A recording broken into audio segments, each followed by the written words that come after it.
نحمده ونصلي على رسوله الكريم أما بعد أعوذ بالله من الشيطان الرجيم بسم الله الرحمن الرحيم قال الله تعالى في كتابه يا أيها الذين آمنوا أطيعوا الله وأطيعوا الرسول وأولي الأمر منكم وقال النبي صلى الله عليه وسلم عليكم بسنتي وسنة الخلفاء الراشدين المهديين وقال عضوا عليها بالنواجذ وكما قال عليه الصلاة والسلام.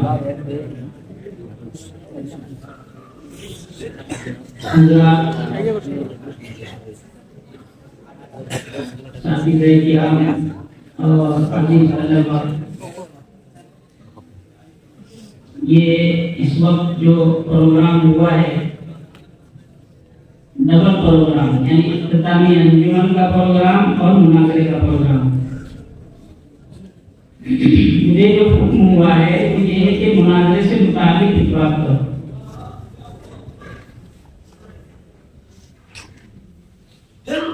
جو تیاری کی ہے دونوں طرف کے طلباء نے اور اپنے اپنے انداز پر اپنا مدعا اپنے دلائل پیش کیے ہیں، یہ بطور مشق کے ہوتا ہے. یہ مقصد نہیں کہ کون جیتا کون ہارا، بلکہ مشق مقصود ہے. جیتے ہوئے تو نہیں، سب ایک ہی فرقے کے بیٹھے ہوئے ہیں، ایک ہی جماعت بیٹھی ہوئی ہے. اور پروگرام تھوڑا سا اس انداز کا رہا کہ مجھے امید ہے کہ 10% سے زیادہ آپ لوگوں کی سمجھ میں بھی نہیں آیا ہوگا. ایک تو بتایا جاتا ہے کہ مائک تھوڑا حساب سے رہنا چاہیے، بات تو ملا کر بولنا ہے اس طرح سے. کیا سمجھ میں آئے گا؟ جتنی دور سے بول رہے ہیں تو آدھی باتیں سمجھ میں آتی، آدھی نہیں آتی.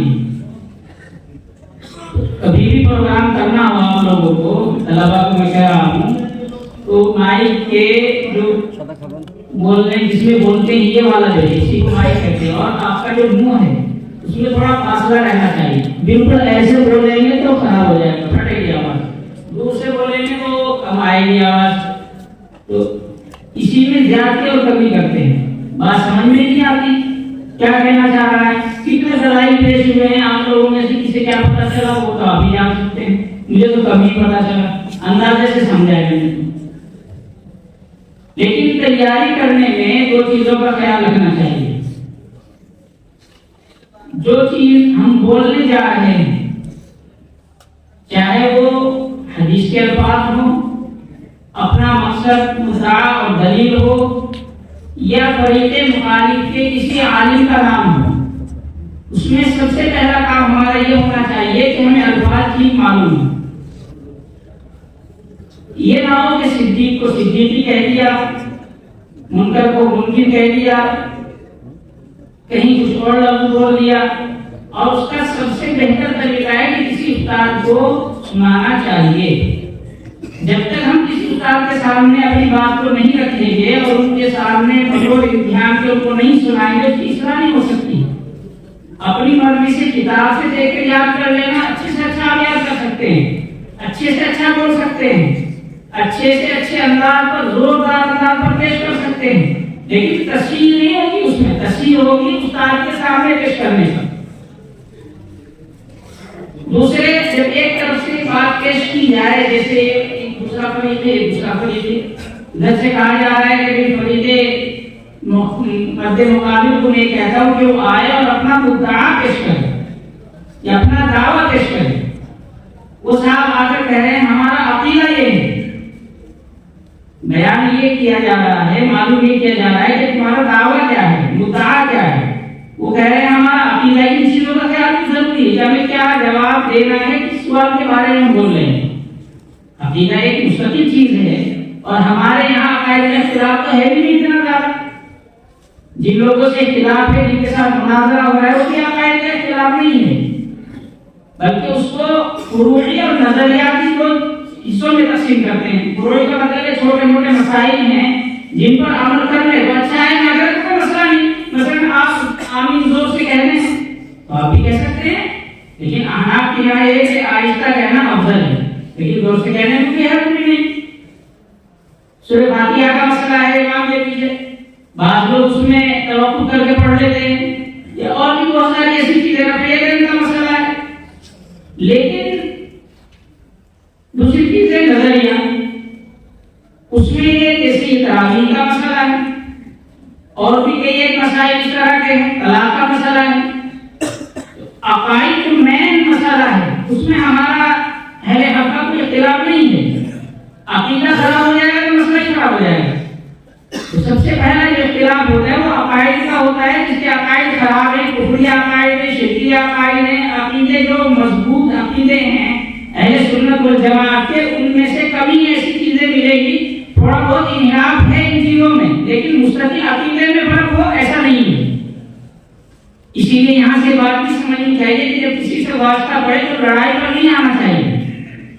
ہمارا کام ہے سمجھا دینا سامنے والے کو، دلیل پیش کر دینا. منوانا ہمارا کام نہیں ہے کہ آپ ڈنڈا لے کر کھڑے ہو جائیں کہ میں تو منوا کر چھوڑوں گا تجھے. وہ سے آپ کو ایسے بھی ملیں گے اور وہ یہ کہیں گے کہ وہ مان ہی نہیں رہا ہے، وہ اس کا ایسا کر دوں گا ویسا کر دوں گا. منوانا ہمارا کام نہیں ہے. ہمارا کام ہے دلائل کو پیش کر دینا. دلیل سامنے آپ پیش کر کے بات کروں گی. میں کہہ رہا تھا کہ سب سے پہلی چیز ہے جب بھی آپ تیاری کریں تو کسی نہ کسی استاد کی نگرانی میں کریں، ان کو سنائیں. الفاظ آپ کے ٹھیک ہونی چاہیے. نواب صاحب ہیں، نواب صدیق حسن خان صاحب بڑے عالم ہیں، فائز عالم ہیں، بہت ساری کتابوں کے مصنف ہیں، غیر مقلدین کے بابا بھی کہلاتے ہیں. وہ صاحب کہہ رہے تھے گھر سے کہ وہ صدیقی صاحب، اس لیے میں کہہ رہا ہوں صدیقی نہیں کہنا چاہیے. ادھر وہ یہ کہہ رہے تھے کہ ہمارا عقیدہ یہ ہے، وہ پوچھ رہے تھے دعویٰ مدعا اور وہ بتا رہے تھے عقیدہ. اسی طریقے سے یہ لوگ جو ہیں، ہم یہ بتا رہا ہوں کہ یہاں تو سب لوگ اپنے ہیں، یہاں غیر مقلد ہے کہاں؟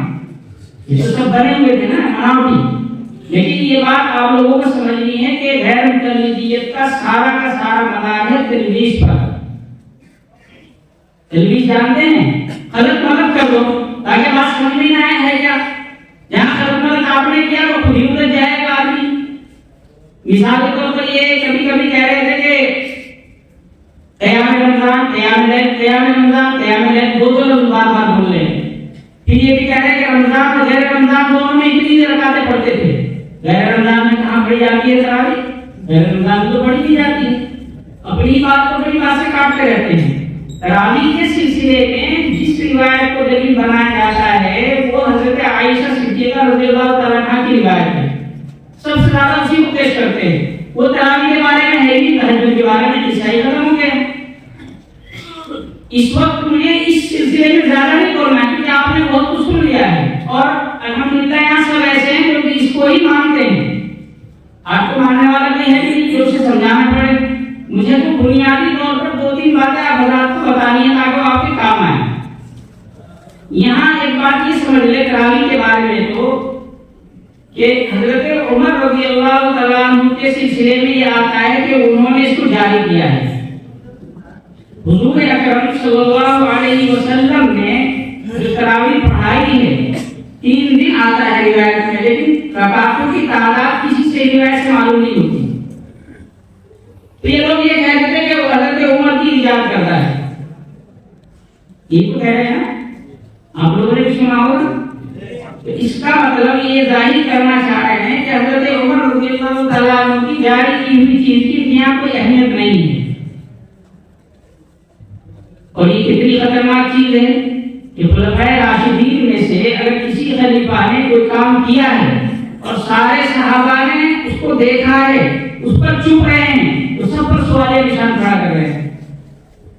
قرآن کریم کو حضرت عثمان غنی رضی اللہ تعالیٰ عنہ نے جس طرح سے مرتب کیا ہے اور لکھوایا ہے اور پھر اس کو پھیلایا ہے، یہ حضور اکرم صلی اللہ علیہ وسلم نے فرمایا تھا. کسی نے پڑھا ہے؟ آپ صلی اللہ علیہ وسلم کی کوئی حدیث ہے ایسی کہ قرآن کو ایسے لکھنا جیسے حضرت عثمان نے لکھا ہے؟ جماعت تو پہلے ہو چکا ہے حضرت ابوبکر صدیق رضی اللہ تعالیٰ عنہ کے دور میں. تو جو اعتراض یہاں ہو رہا ہے تراویح کے بارے میں، یہ تو حضرت عمر نے بھی سرکار چلائی ہے، پہلے تو نہیں چل رہی تھی. وہ اعتراض تو ہم یہاں قرآن پر نہیں کرتے ہیں.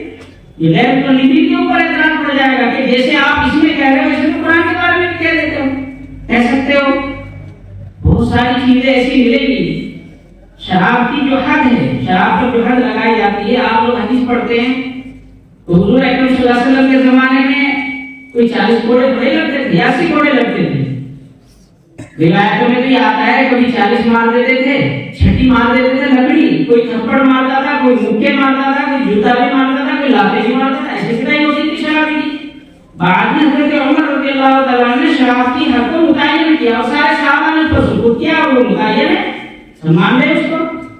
حضور اکرم صلی اللہ علیہ وسلم جو فرما رہے اس روایت میں جو میں نے آپ حضرات کے سامنے پڑھی ہے، اس میں فرما رہے ہیں کہ تم پر لازم ہے میری سنت کو پکڑنا، میرے خلفائے راشدین کی سنت کو پکڑنا. اور یہ کہہ رہے ہیں کہ اس کو ڈانٹوں سے تھام لو، مضبوطی کے ساتھ تھام لو. تو یہ کیا چیز ہے؟ سنت خلفائے راشدین کیا ہے؟ یہی تو چیزیں جن کو حضور اکرم صلی اللہ علیہ وسلم نے مرتب اور منظم نہیں فرمایا تھا. حالات اس طرح کے نہیں تھے، ضرورت نہیں پیش آئی کہ بعد میں ان صحابہ نے کیا اور لوگوں نے اس کو مانا. سارے صحابہ کرام رضوان اللہ علیہم اجمعین موجود ہیں. حضرت عمر رضی اللہ تعالیٰ عنہ برابر 20 رکعت پڑھا رہے ہیں، ایک بھی نہیں بول رہا ہے، سب خاموش ہیں، خوش ہیں اور پڑھ رہے ہیں. ان کو تو کوئی پریشانی نہیں تھی، وہ خوش ہیں. غیر مقلدین کو پریشانی ہو رہی ہے. بات سوچنے کی بات ہے، غور کرنے کی بات ہے. پھر رمضان میں زیادتی کی بات مطلوب ہے. یہ کہتے ہیں کم پڑھو. عام طور سے پورے سال آپ صلی اللہ علیہ وسلم 8 رکعت پڑھتے تھے، جیسے کہ تہجد کے بارے میں آتا ہے، 3 رکعت فجر کے بارے میں آتا ہے. تو پھر رمضان کی تخصیص کیا رہی ہے؟ زیادتی عبادت کی جو بار بار ترغیب دلائی جا رہی ہے. تو اس لیے اس سلسلے میں تو کنفیوز ہونے کی بالکل ضرورت نہیں ہے.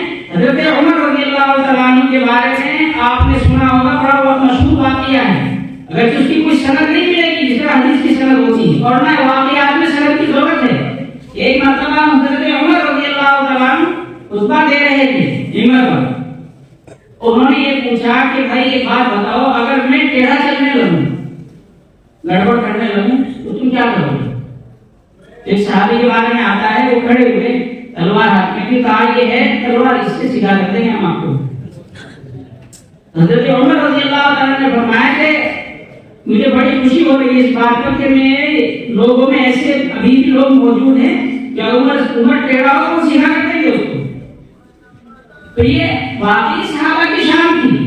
اگر کوئی حضور کے طریقے سے، حضور کی بات سے سرے منہ اگر گردانی کرے گا وہ اس کے خلاف کھڑے ہو جائیں گے. پھر بھی نہیں کھڑے ہوئے تو اس کا مطلب کیا ہے؟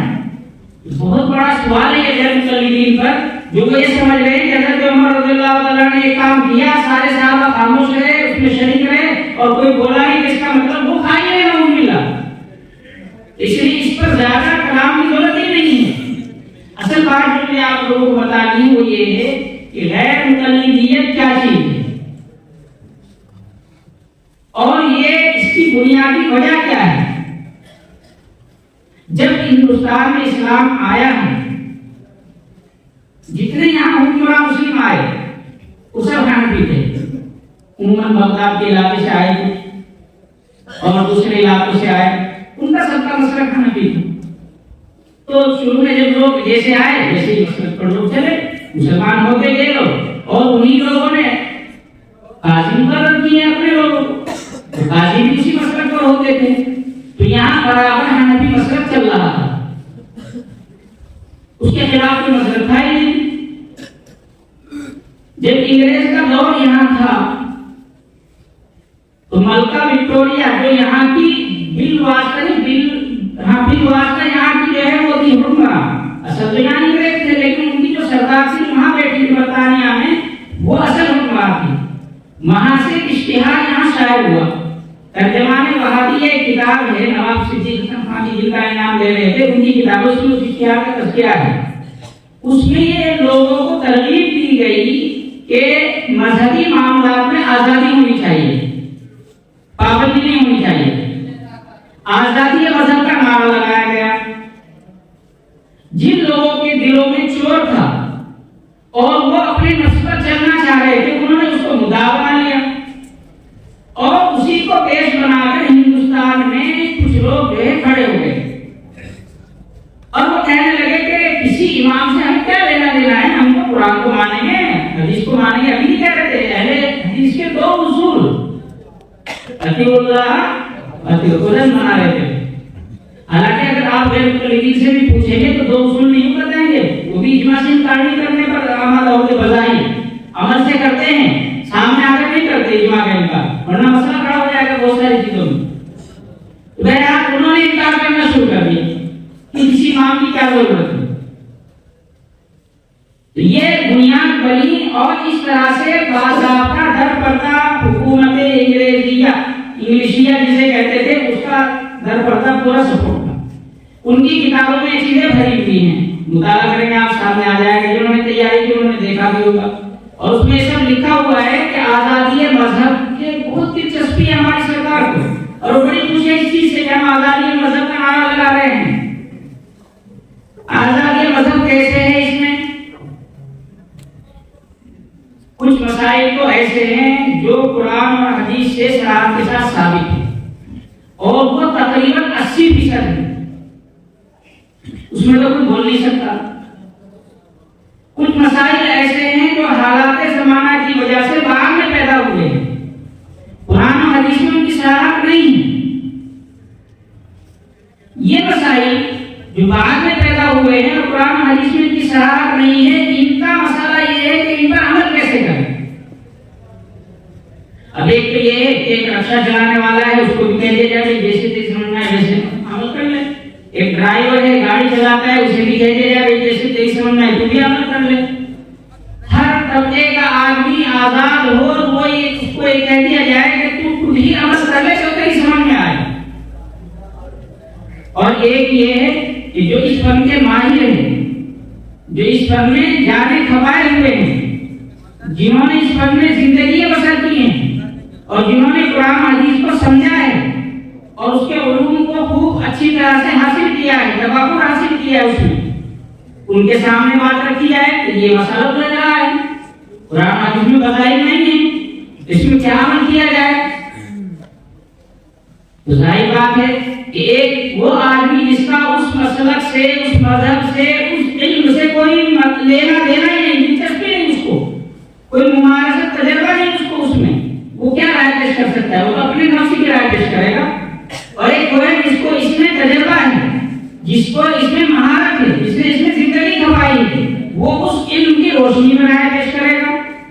کتنی مشہور روایت ہے حضرت معاذ بن جبل رضی اللہ تعالیٰ عنہ کی، جب آپ صلی اللہ علیہ وسلم نے ان کو یمن بھیجا اور بڑا اہتمام فرمایا، باہر تک ساتھ گئے چھوڑنے کے لیے، ان کے ساتھ ساتھ پیدل گئے ان کے ساتھ چھوڑنے کے لیے، اور پھر بعد میں روکا ان کو، مانے نہیں۔ جب بالکل آخری جدائی کا وقت تھا، پوچھا کہ بیما تقضی یا معاذ، جہاں رہے ہو تمہاں قاضی بن کر فیصلے کیسے کرو گے؟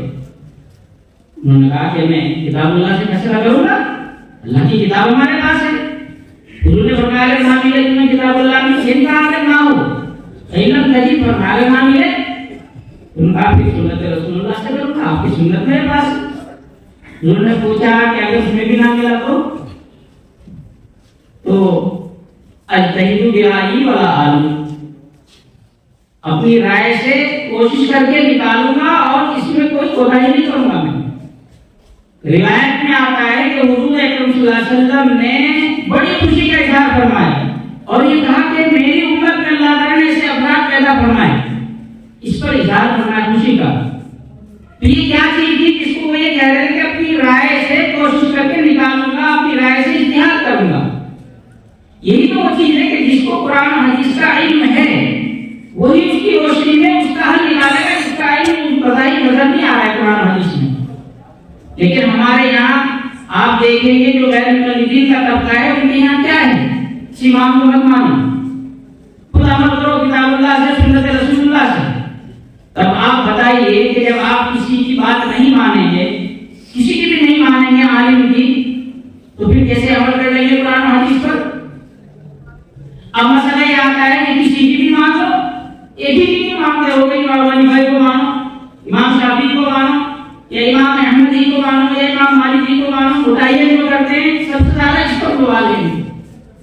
یہ مطلق تقلید جو ہے وہ شروع سے چلی آ رہی ہے، اس کا انکار نہیں کر سکتے۔ نام بدلتے ہیں اس کا، کبھی اتباع نام رکھ دیتے ہیں، کبھی پیروی نام رکھ دیتے ہیں، کبھی کچھ اور نام رکھ دیتے ہیں، انکار نہیں کر سکتے اس کا۔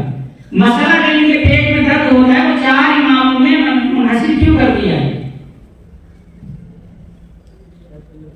حضرت امام ابو حنیفہ علیہ الرحمہ اور امام مالک علیہ الرحمہ، اسی طرح پھر ان کے بعد امام شافعی علیہ الرحمہ، پھر آخری والے امام احمد علیہ الرحمہ، ان چاروں کا جو مسلک ہے، ان چاروں کے جو دلائل ہیں ان مسائل میں جو اجتہادی مسائل ہیں ساروں میں نہیں، وہ مدون ہے کتابوں میں.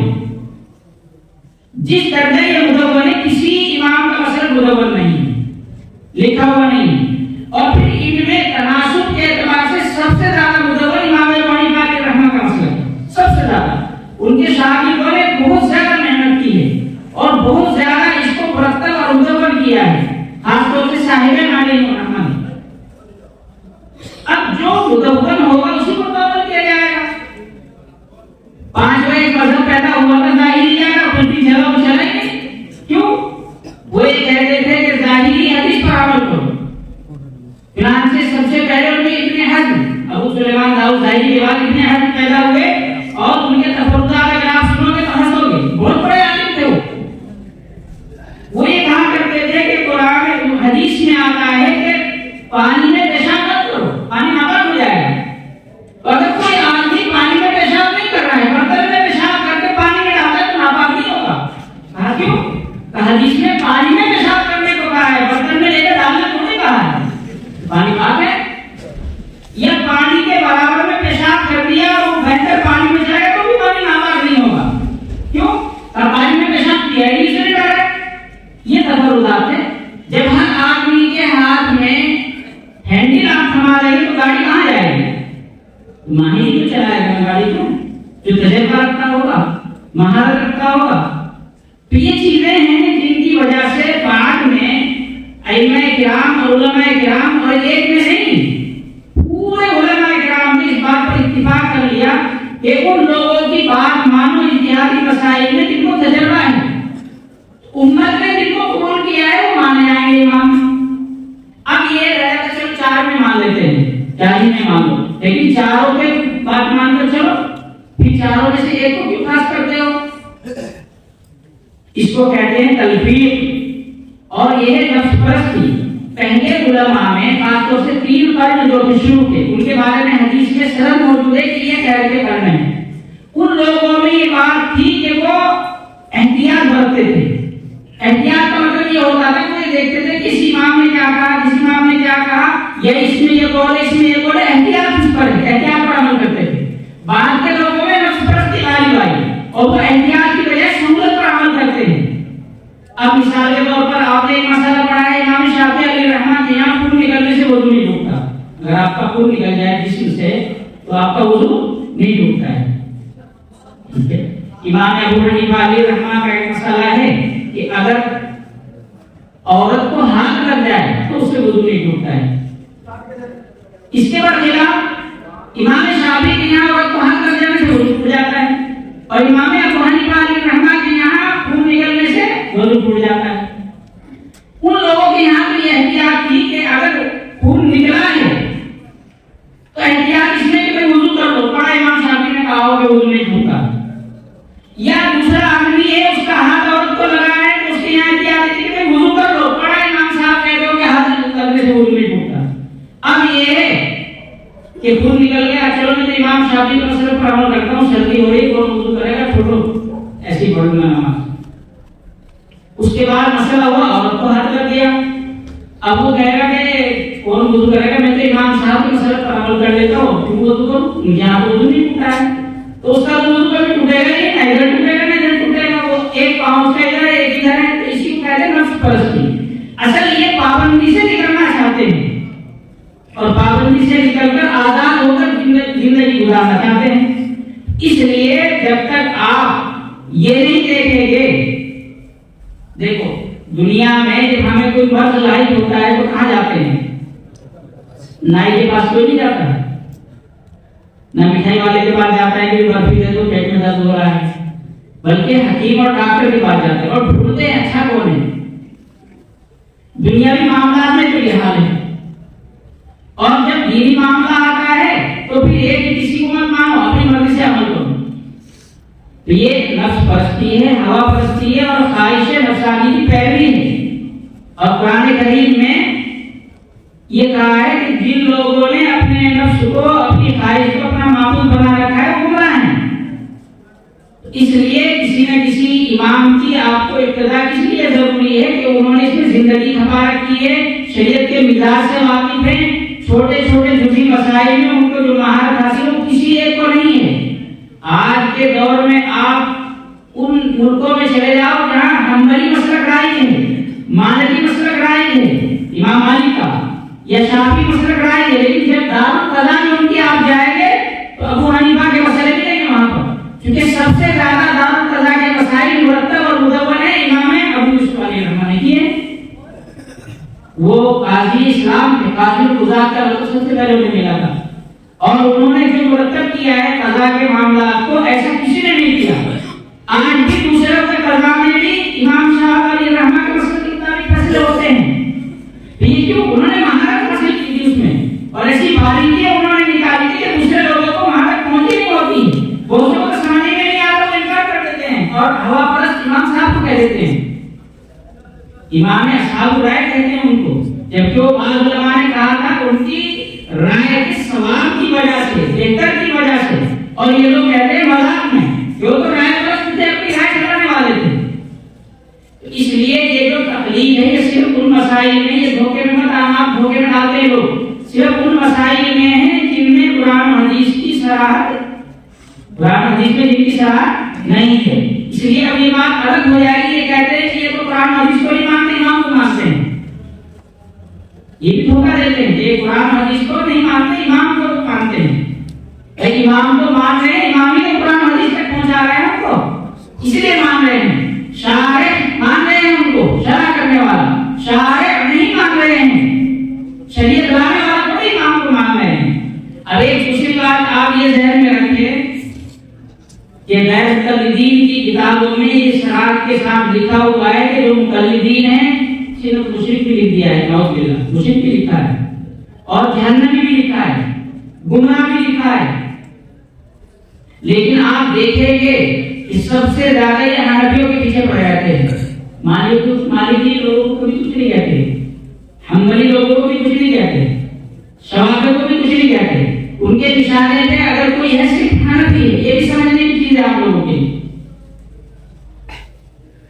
ایک وجہ تو اس کی ہے کہ جب یہاں پر یہ سلسلہ شروع ہوا تھا غیر مقلدیت کا، مقابلے پر حنفی مذہب تھا، اور جب اپنے کو بڑھانا ہوتا ہے تو سامنے والے کو آپ اشارہ بنائیں گے. اس وجہ سے حنفی لوگوں کے پیچھے پڑے گئے. سب سے زیادہ ان لوگوں کا جو تعلق ہے اس زمانے میں، یعنی ابھی اسی جو صدی چل رہی ہے اس میں آخری کا جو زمانہ ہے، سب سے زیادہ سلفیوں سے سعودی میں پورے ڈالتے ہیں. ان کو شیخ الاسلام بھی کہتے ہیں، القاب بھی دیتے ہیں، ان کی گیت بھی گاتے ہیں، ان کی تعریفیں بھی کرتے ہیں، ان سے روابط بھی رکھتے ہیں، ان سے مالی فائدہ بھی اٹھاتے ہیں.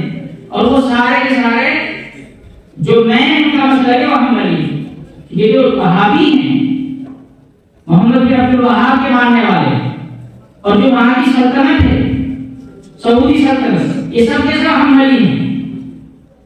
خود محمد بن عبد الوہاب حنبلی تھے، امام ابن تیمیہ کو پیش کرتے وہ حنبلی تھے، امام ابن قیم کو پیش کرتے وہ حنبلی تھے. ان کی کتابوں پر حنبلی لکھا ہوا ہے، لیکن ان کو نہیں کہتے ہیں کہ یہ مشرک ہے، ان کو شیخ الاسلام کہتے ہیں، حنفیہ کو کہتے ہیں. یہ سمجھنے کی بات ہے کہ اگر مقلد سارے خراب ہیں تو پھر وہ حنبلی کیوں خراب نہیں؟ آپ کے نتیجے کا آپ شیخ الاسلام کہہ رہے ہیں، حنفی کو ہی کیوں کہہ رہے ہیں؟ لیکن وہاں کی جو ریالوں کی چمک ہے اس سے چکا چوک ہو جاتی ہے ان کی آنکھیں کہ وہ نظر نہیں آتے ان کو. مالی فائدہ پہنچا ہے، یہ بھی بہت بڑی کمی ہے. اور یہ سمجھنے کی چیز ہے کہ یہاں کے حنفی مقلد کو گمراہ ہیں، مضل ہیں، دوسروں کو بھی گمراہ کر رہے ہیں، مشرک کا کہہ دیا ہے ان کو. اور وہاں کے حنبلی وہ صحیح ہے شیخ الاسلام میں، وہ مجددین بھی ہیں، وہ فلاں بھی ہیں. تو یہ دونوں میں تفریق جو یہ لوگ کر رہے ہیں اسے سمجھنے کی ضرورت ہے. ان کے یہاں سارے مقلد غلط نہیں ہیں، حنفی ہی غلط ہیں، کیونکہ حنفیت سے زد پڑتی ہے مقابلے کرنے سے. ان کی کتابوں میں لکھا ہوا ہے. اور جتنے وہابی اور نجدی لوگ ہیں جو پکے غیر مقلد یہ مانتے ہیں ان کو، وہ پکے حنبلی ہیں. حکومت حنبلی ہے وہاں کی. محمد بن عبد الوہاب سب سے زیادہ بڑا مانا جاتا ہے. اس کے دادا بہت بڑے قاضی تھے, حنبلی تھے. اپنے دادا سے انہوں نے قضا سیکھی, ساری چیزیں سیکھی ہیں, علم حاصل کیا ہے, اور اپنے علاقے کے بہت بڑے قاضی تھے وہ. تو یہ ساری چیزیں سمجھنے کی ہے کہ ان لوگوں کے علاوہ تلبیس کرنے کے کوئی کام نہیں ہے. اس لیے طلبا کو دھوکے میں نہیں آنا چاہیے. اب طلبا کی گڑبڑ کرنے لگے ہیں جب سے سوشل میڈیا کا دور ہوا ہے.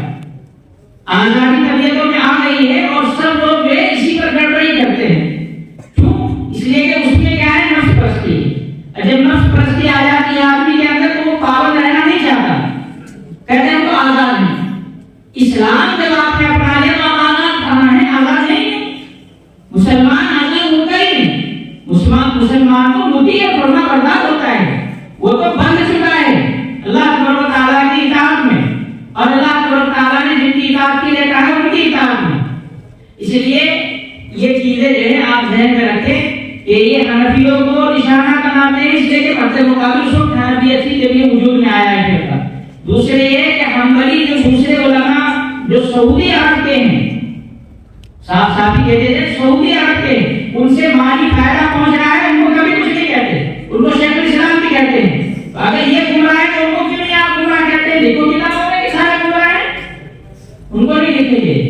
اور دوسری بات یہ کہ شروع میں نے کہا کہ ہمارا کام منوانا نہیں ہے کسی کو, بلکہ ہمارا کام دلائل پیش کرنا ہے بس. آپ زبردستی منوا نہیں سکتے. یہ منوانے پر لڑنے پر آ جاتے ہیں, لڑنے سے بچنا ہے. ہمیشہ آپ دیکھو گے قیامت بجے معاملے کا مسئلہ کرتے ہیں, لڑنے کھڑے ہو جاتے ہیں. تو کبھی بھی کسی کے ساتھ اس طرح کی بحث نہیں کرنی چاہیے جس سے لڑائی کا انداز پیدا ہو جائے, بلکہ سیدھی بات ہے, یہ دلیل ہے, آپ کی سمجھ میں آئے کہ اگر آپ دلیل دینے کے اہل ہیں ورنہ تو کسی بڑے آدمی کی طرف بیٹھنا آئی ہو. میں ایک بار تمام چھوٹی سی بات کہہ کر اپنی بات ختم کر رہا ہوں. حج کا موسم تھا عرفات کے, وہاں پر خیمے لگتے ہیں, الگ الگ لوگ بیٹھے رہتے ہیں, ظہر کے بعد کا وقت ہو رہا تھا. تو ادھر جو ہے برابر میں کچھ لوگ بیٹھے ہوئے تھے اور نماز پڑھنے لگے, کیونکہ اگر مسجد جو ہے عرفات کی وہاں امام کے پیچھے آپ پڑھیں گے تو جمع کریں گے دونوں نمازوں کو, ظہر اور عصر کو. اور اگر اپنے خیمے میں پڑھیں گے الگ تو پھر الگ الگ پڑھیں گے, ظہر کو ظہر کے ٹائم, عصر کے ٹائم. ادھر کے لوگ نماز پڑھنے لگے کھڑے ہو کر. تو ان کے یہاں حج میں قصر ہی ہوتا ہے, کیا مسافر کو بھی نہیں مسافر کو بھی, اور وجہ بتاتے ہیں اس کی کہ مناسک کی وجہ سے قصر ہے.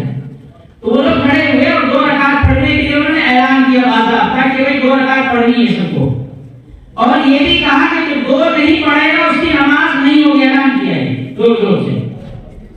ادھر جو دوسرے خیمے والے تھے وہاں میں بھی بیٹھا تھا, وہاں بھی ایک کوئی صاحب جو اس میں آگے یہ سن کر وہ بھی کھڑے ہو گئے اور کہنے لگے کہ 4 پڑھے تو مسافر نہیں ہے, ورنہ 2 پڑھنے والی نماز نہیں ہوگی. انہوں نے بھی ایسے کہہ دیا, وہ پھر بول پڑے ادھر سے ایسے, تو بجائے نماز کے مناظرہ شروع ہو گیا. تو میں نے سوچا بھائی بیٹھے رہنا تو ٹھیک نہیں ہے, تو میں نے تھوڑا سا ہمت کی, میں بھی کھڑا ہوا. تو میں نے کہا بھائی جو 2 پڑھے گا اس کی بھی ہوگی, جو 4 پڑھے گا اس کی بھی ہوگی. آپ لوگ مناظرہ کرنے آئے ہو نا, یہ عبادت کرنے آئے ہو, بعد میں جا کے مناظرہ کرنا گھر پر. آپ جو 2 پڑھ رہے ہیں ان کی بھی ہو جائے گی, 4 پڑھ رہے ہیں ان کی بھی ہو جائے گی, ان کے دلائل ایسے ہو جائے. ہم بھی کسی کی عبادت کو ایک ہے وقالت اليهود ليست النصارى على شيء وقالت النصارى ليست اليهود على شيء, تو ہم اسے باطل کر رہے ہو, ہمیں باطل کر رہے, تو دونوں کا کیا ہوگا, گڑبڑ ہو جائے گا مسئلہ. تو لڑائی پر نہیں آنا چاہیے, تنگ آمد بجائے آمد یہ لوگ کرتے ہیں, ہمیں نہیں کرنا چاہیے, یہ ہمیں بھی لڑائی پر اکساتے ہیں. اس لیے ان چیزوں کو سمجھ کر بات کام کرنا چاہیے, اور تیاری کرنے میں کسی استاد کی نگرانی میں تیاری کرنی چاہیے تاکہ یہ غلطی نہ آئے نام لینے میں, دلیل دینے میں, الفاظ جو اصطلاحی ہے ان کو بولنے میں, ورنہ تو مذاق بن جاتا ہے بجائے اس کے کہ فائدہ ہو مناظرے کا یا کسی بیان کا. اب حضرت یہاں صدر محترم تشریف فرما ہے, ایک مختصر سی بات تھی, وہ اپنے آپ کو صدارتی مواعظ سے نوازیں گے, پھر آپ کا انعام تقسیم ہو جائے گا. اللہ